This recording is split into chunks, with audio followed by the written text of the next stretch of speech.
Guys, gals, and fellow gender non-conforming pals, welcome back. My legal name is C28, and today we talked about memes. Indeed we did.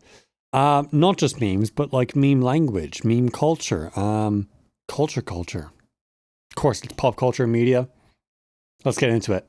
So the majority of today's class was talking about how cultural trends will augment the economy. It'll augment how people produce things, what things people are producing. And so it started off with a discussion about just how quickly language changes with an evolution of slang terms from 2019 to 2023. Of course, you got all the fun stuff in there: yeet, bet, swag, fire, lit, sus. Yeah, the good bunch. So we also made a list of 2024 slang, which I think some of these are just localisms that we hear from people from around the US and around the world. Coming to Full Sail, we hear some terms that kind of stand out. I think certainly the one I'm going to have to censor is one of those. But here's the list that we had in class that we came up with. We had fire, cap, bet, swifty, type shit, sus, riz, bruh, fam, chat, and yapper. I'll be honest, I don't know how many of those are extraordinarily common. Now we're talking about the age range of the class, which is between about, I'd say probably 18 to 40. I think that sounds about right, 18 to 40. So quite the age range. I think the median age in the class is probably around 27. So given that, it's probably not going to have the Gen Alpha language in there. I was contemplating saying some, but I really don't want to, even though I know it would drive views crazy. Go YouTube algorithm. Can I say it? Can I just say it once, please? Please? Okay. Skibbity Ohio Gyat. Okay, now I just got so many dislikes, but maybe the YouTube algorithm will be nice. Hopefully. We'll do another test of the YouTube algorithm shortly. Yeah. So, after slang, here's what we're getting into. Of course, memes. So, as mentioned, we did talk about memes and how those affect culture. So Grumpy Cat was the main example that we were shown. So YouTube video of Grumpy Cat being like absolutely bloody everywhere. Advertisements for everything from cat food to new products from different people, just including Grumpy Cat, wherever you can, just hyping up the meme train and getting on it and not being under it. So if you can become viral, use that everywhere. Certainly, especially if you're a cat, I suppose. But fandoms were the next more pressing topic after that. So what the people want is generally what's made. So think about film franchises. Marvel in particular has not been following the fan base too well, and it's led to some pretty awful content. Yeah. The current phase of the Marvel cinematic multiverse is not it. It indeed kind of didn't slap, one could say. I think the only notable things were maybe WandaVision, Loki, and I guess the What If episodes are pretty good. Some of them were kind of hit and miss, but I mean those are the ones that stand out to me. I can't think of one other that, like, Echo, I think, was a big disappointment. I don't know. There was something just so slow paced about Echo, or I don't know what they were doing with something. It just felt weird. It didn't feel like a proper Marvel production.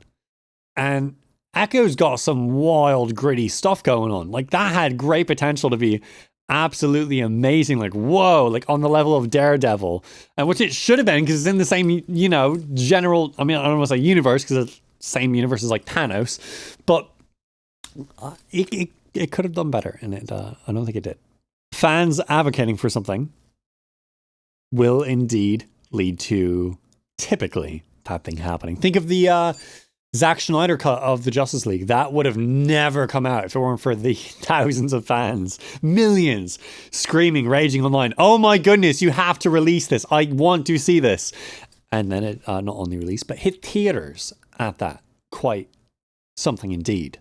And further than that, MegaCon, Comic-Con. Whoa, these things generate millions of dollars for the cities that they're in. So what was the number we got for Comic-Con? It was, wow. So Comic-Con provides $27.9 million to San Diego every year, approximately. I think it was maybe just the last year, but I'm going to assume it's pretty consistent. Yeah, that's a lot of money. That's a lot. Think about renting hotels, the fare to get places. Like it really helps the economy out. Fan bases can certainly make your city pretty well walleted. What's the term I want to use? I don't want to say just like rich, but gives the city a healthy bank account. I think that's more in line with what I was trying to say. Today we were meant to bring in or wear something that represented a fandom of ours. I forgot until I realized I didn't forget because it's so much of a thing that I just wear it all the bloody time. It's the jacket.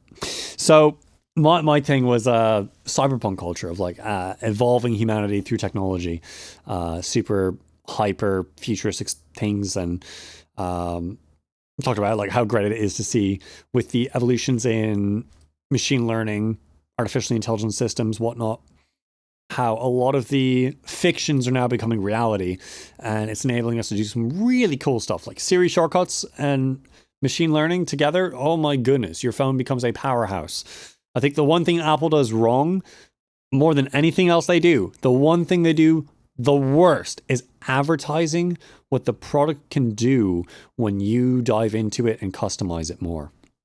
Like Siri Shortcuts is an absolutely fantastic app. In fact, I'm thinking I might, and we're diving into the C28 segment a little bit, but I might do some Siri Shortcuts videos showing off things you can make. Like it's mad. I've got Pokédex. Just I can point my phone at something, say, "Hey Google, Pokédex." Sorry for actually I'll censor that so that way it's not gonna trigger it for you. And then Siri will just analyze the image, upload it to GPT for Vision Preview, and then send back the text, and then I get a Pokédex style response because I asked it to, and it can generate that. Yeah, I mean, of course, it's using OpenAI servers and it's using API access, but like.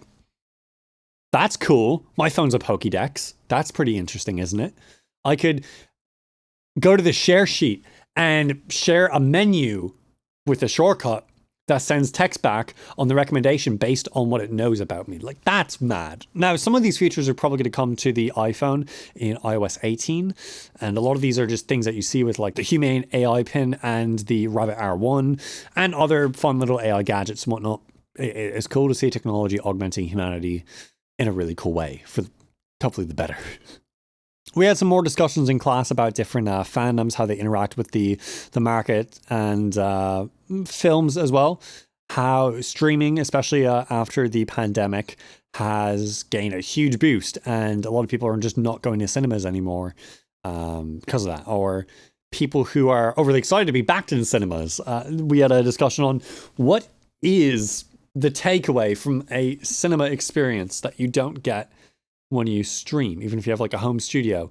A lot of people said that they actually don't like the cinema experience because of all the people and say the reactions and whatnot. Others were saying that's literally the only part I care about is seeing the audience reactions, people coming together, people becoming this one joint community watching a film and seeing like these heroic moments. And others are like, will you please just shut the up? I'm trying to watch a film. So there's that. And finally, we dove into Hall of Fame. I've got some Full Sail merch on if you haven't noticed. If you haven't noticed, that's impressive. That's mad impressive, I will say. But of course, I'm wearing some Full Sail swag. Gearing up to get a pretty decent outfit together for Hall of Fame. Of course, got to have the Full Sail stuff repped. And my jacket, so it's got this metallic back attachment. So it's steel plates. So I can attach like neodymium or whatever ferromagnetic magnets onto there and attach something. So I just got like a sticker from the hangar, which is Full Sail's like merch shop in building 1. And yeah, just slap that on a piece of sheet metal that I cut and grind it down to be smoother. And then, yeah, I just got that. Let me show you what it looks like. So here it is. Oh, so that's it right there. Got the little plate magnetically attaches to the back. I don't know. It's a little weird looking, but I mean, it's definitely going to be a conversation starter of someone like, what is that? And yeah, just it's a weird thing. Like, I'll show you. It magnetically attaches.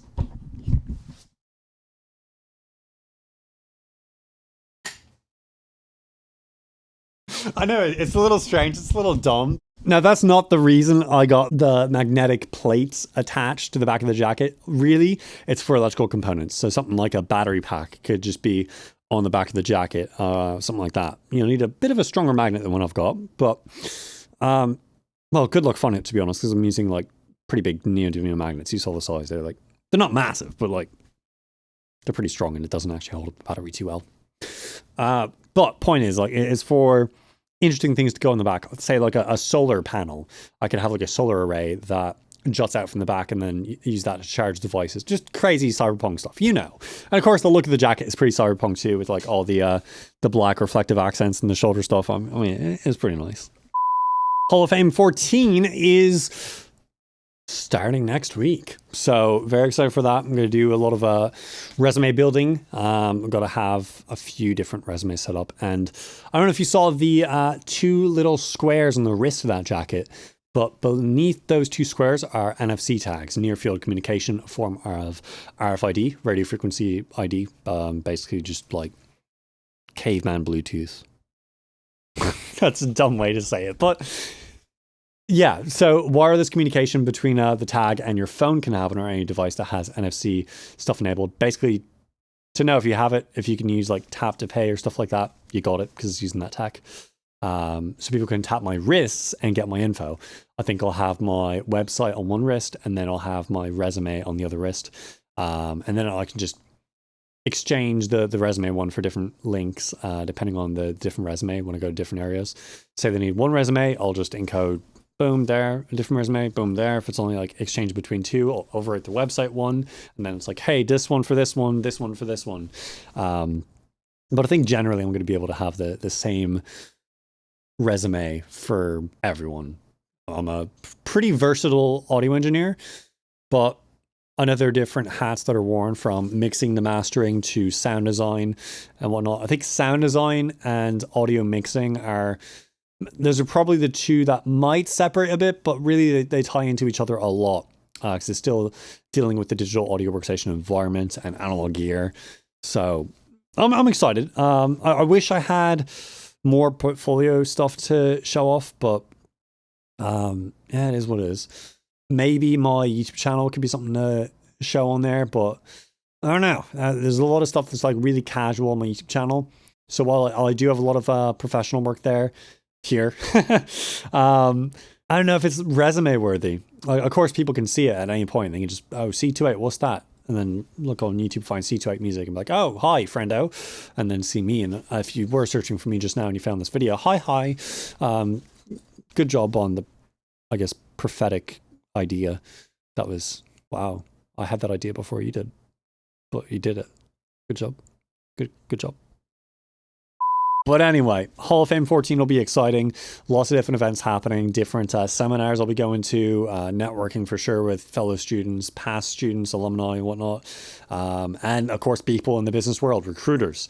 That's a very important part. So definitely want to stand out from the crowd, show myself as, bit of a more interesting candidate. Yeah. I don't know if you can hear that. There's a car alarm going off. Beep, beep, beep. We're just gonna roll with it. Yeah. So expect a lot of stuff from Hall of Fame being shown on the video logs. I don't know how many I'll do next week. I'll do at least one. Of course, I gotta do at least one.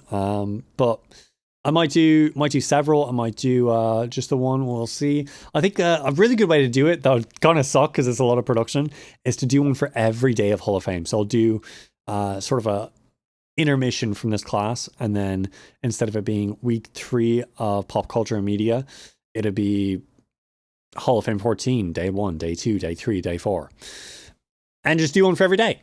It's mad. It's quite a bit, and I have assignments still due for my class during Hall of Fame. A lot of you do. So if you think you don't, you might be mistaken. I'd recommend checking out the LMS to be sure. The learning management system. We're not calling it Full Sail Online anymore. But on those Hall of Fame assignments, at least for this class, for pop culture and media, what are they?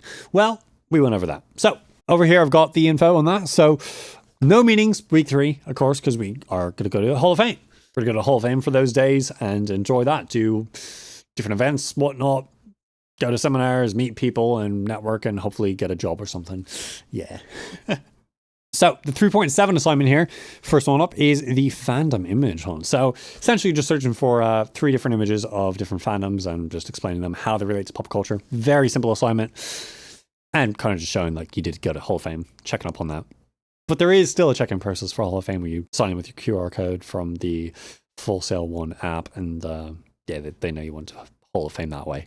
Then there's the Hall of Fame assignment, which has you go to 3 different events and just chat about them. So things you have to bring up are, what is the name of the event? What's it about? What happened?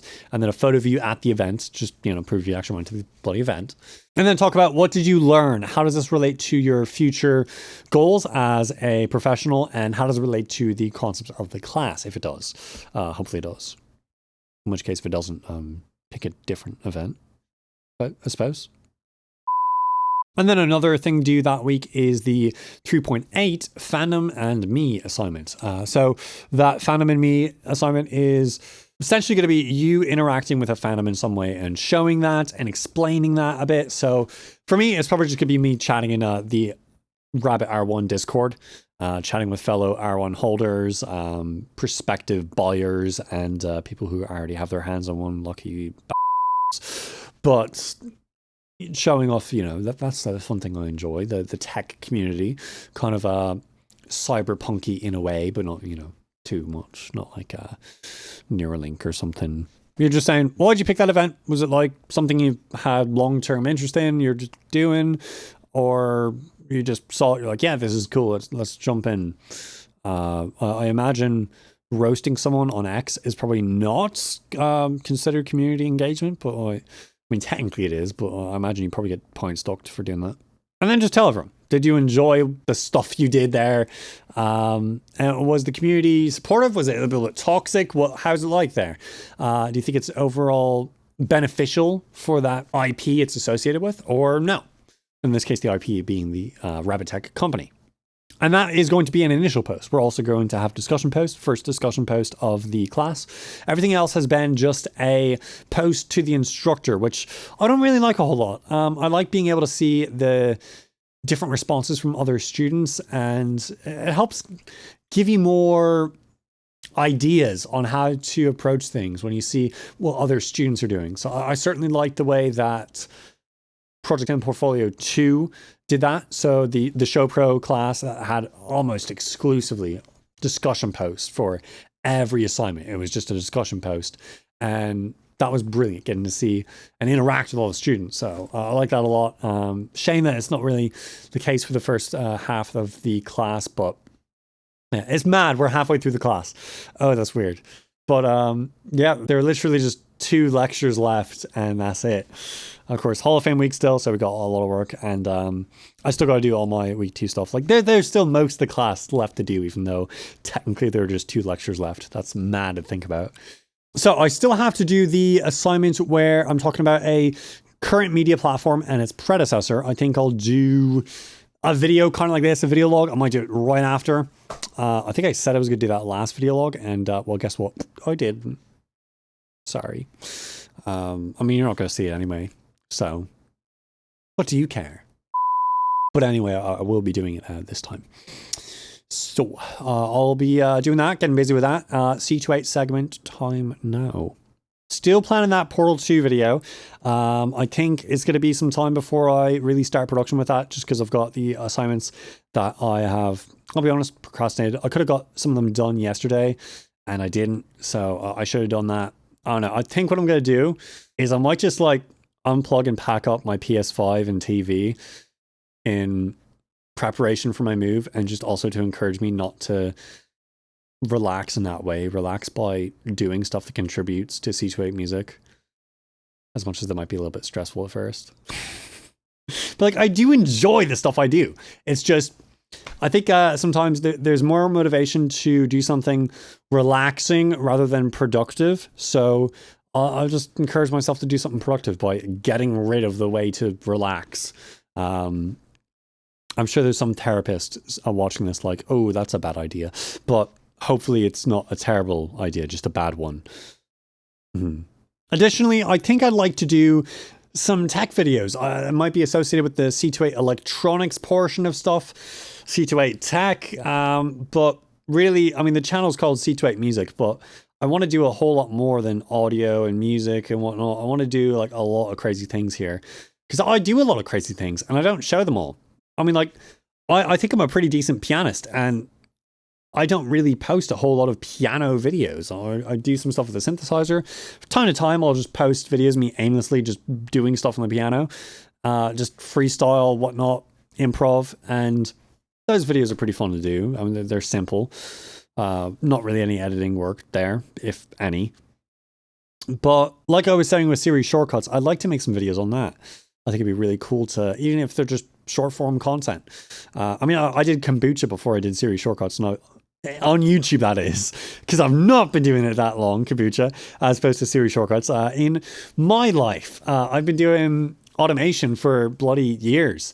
Always interested in how to make machines operate in a more efficient way. I mean, like, when I was in the Air Force, I wrote programs in Notepad on the Microsoft computers that would load every single thing I needed for work up in one click. I don't think the Air Force Net liked it a whole lot because it was gone in like a week. And I was like, oh no, my friend, where did you go? I guess they just saw a suspicious batch file and they're like,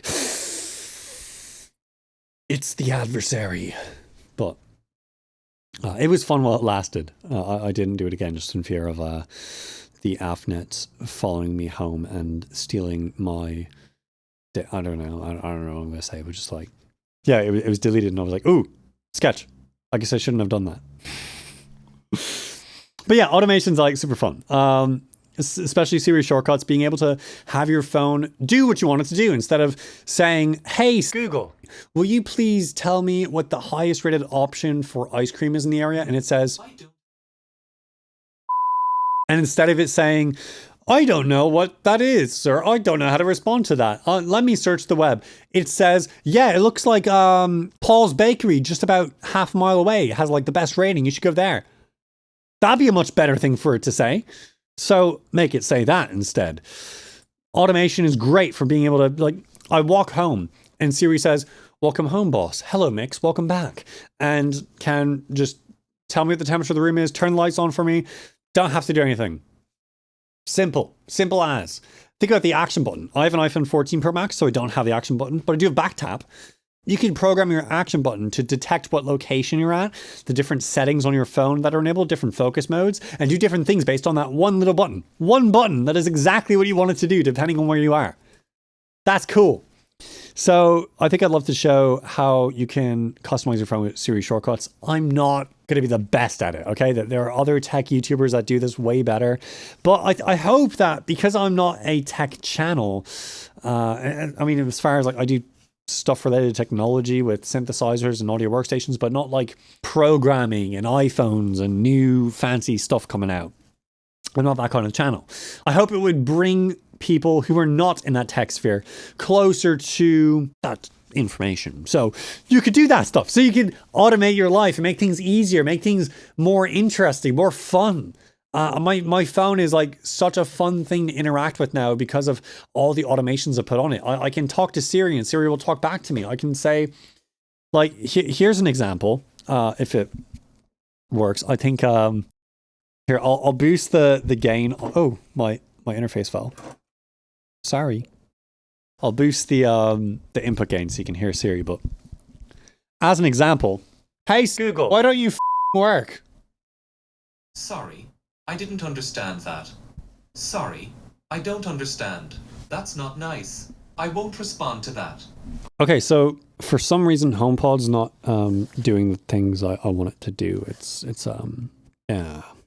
Well, it should have worked and it didn't. So I guess that sucks from my point. It works on the phone, no problem though. I'm gonna have to figure out what's wrong with HomePod, why it's not using the shortcuts that I built. Will you do it? Why don't you work? What? Why don't you open the music app to play your instead of asking me to? Seems a bit pathetic to me. Okay, it does work. So here's an example. So, oh my goodness. That's upsetting that it didn't work until now. So one of my favorite things is whenever Siri fails to execute a task, that's an opportunity for another fun interaction. So here's one of the shortcuts I've set up. Notice anything different about my location? Sake. Here I go putting the effing up, bro. Lighting you up. And my lights are on. How about that? And of course I can say, turn off the bedroom. And it's off. And I can say, turn on the lights. Congratulations. Managed to turn on the lights without a single please or thank you. Please turn on the lights. Nope. You turn on some manners. I'll turn on the lights. Oh, okay. And it indeed would not turn on the lights. Now the lights are still on. So, hey Siri, turn the bedroom off. Yeah. Thank you. I'm kind of upset that a lot of the demonstrations I wanted to do just didn't work. And some of them require API access that only the phone has. So that's unfortunate. I guess it's a sign to buy a video camera instead of my iPhone, even though the iPhone is like really capable of doing this. But anyway, automation. Yeah, that sums it up. I think I've thoroughly covered the idea I want to convey. I will be hopefully doing a lot more mixing and mastering of Lost Melodies and Unloved Timbers after Hall of Fame week. So expect that. There's a chance that beforehand, before it gets busy, I might be able to do something, I think on, what is it? Friday, I think is the first day Hall of Fame is not going on. Thursday's the last day of Hall of Fame, so Friday I might get some time to do that. But I will again still have the class things I have to do. And Hall of Fame goes pretty long, so it's going to eat up a lot of my day. Again, making it kind of unknown if I'm going to be doing videos every single day for Hall of Fame, but I'll try to. But that's about it. Man. If you enjoyed today's video, you can subscribe. And YouTube will happily give you more content like this from myself and other creators. That's very cool. And if you super enjoy the content, a lot, let me tell you something. You can join. That's right. There's a little blue button that pops up after the subscribe button. You can join. Become a Control Voltage, where you'll get access to the Discord server, where Control Voltages and I just, chat, have some fun. As well as early access to videos like this one. You'll get some behind-the-scenes content, members only access to chat in lives, and more down the line as we gain more of you. Very fun. If you have any questions or comments, you can, of course, leave those in the comment section below, and I'll get back to them and post them in the space if they're really cool or interesting. If I like them in some way, I'm like, wow, other people should see this comment. They'll go in the space. I hope you all take care of yourselves. God be with you. And goodbye, YouTube. How do I want to get rid of the camera? Here's an idea. I've got a brilliant idea. I'm going to give you a nice little fun scenic scene. Scenic scene.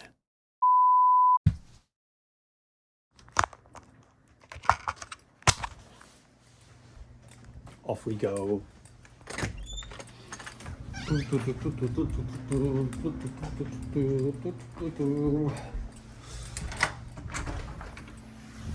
Look at that. Look at that scenic scene. I think that's quite cool indeed. Yeah. We'll just leave it off here. No C to 8 logo.